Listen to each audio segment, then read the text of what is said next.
برادران ملت اسلامیہ، تو آپ نے مسجد بنائی، مدرسے بنائے، یہ صدقہ جاریہ ہے۔ میرے آقا نے فرمایا کہ صدقہ جاریہ انسان اس دنیا سے رخصت ہونے کے بعد جب قبر میں چلا جاتا ہے تو قبر میں کوئی عمل کرنے کی آپ کو اجازت نہیں ہے، اب آپ کوئی عمل نہیں کر سکتے ہیں، لیکن آپ نے دنیا میں جو یہ عمل کیا تھا، دنیا میں مسجد بنائی تھی، مدرسے بنائے تھے، کنویں کھدوائے تھے، اس کا ثواب اللہ تبارک و تعالی آپ کے اس دنیا سے رخصت ہونے کے بعد بھی قبر میں اللہ اس کا ثواب آپ کو عطا فرماتا۔ حضور نے فرمایا یہی ایصال ثواب، اس دنیا سے رخصت ہونے کے بعد بھی جو کام آپ نے اس دنیا میں کیا اس کا ثواب مل رہا ہے قبر میں۔ دوسرا کام کیا ہے؟ میرے آقا نے دوسری بات فرمائی، 3 چیزیں، پہلا صدقہ جاریہ، دوسرا فرمایا علم نافع، علم نافع، نفع بخش علم۔ یہ کیا ہے نفع بخش علم؟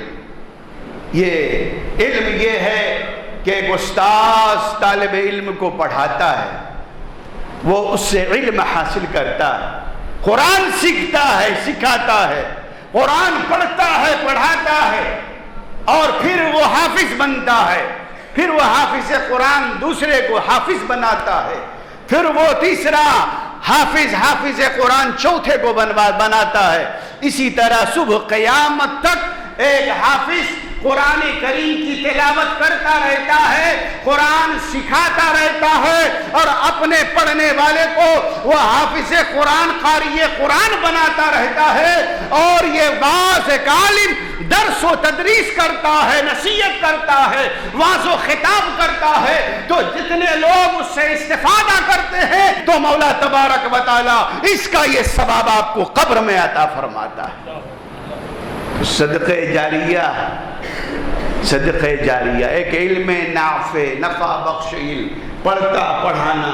خیرکم من تعلم القرآن فعلمہ، تم میں بہتر انسان وہ ہے جو قرآن پڑھے اور پڑھائے۔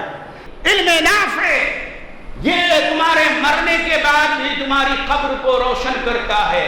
اور تیسرا میرے آقا نے فرمایا نیک اور صالح اولاد۔ کیا فرمایا؟ نیک اور صالح بچہ، یہ بھی تم جب اسے چھوڑ کر جاتے ہو اور یہ تمہارے لیے دعا کرتے ہیں تو پروردگار عالم تمہارے قبر کو ان کی دعا کی برکت سے روشن و منور کرتا ہے۔ اور تمہارے اگر تم گناہوں میں مبتلا تھے اور قبر کے عذاب میں ہو تو اس کی وجہ سے تمہارے نیک اولاد کی دعا کی برکت سے اللہ تبارک و تعالی تمہارے قبر سے جو ہے عذاب کو دور فرما دیتا ہے اور تمہارے لیے جنت کا سامان فراہم فرما دیتا ہے۔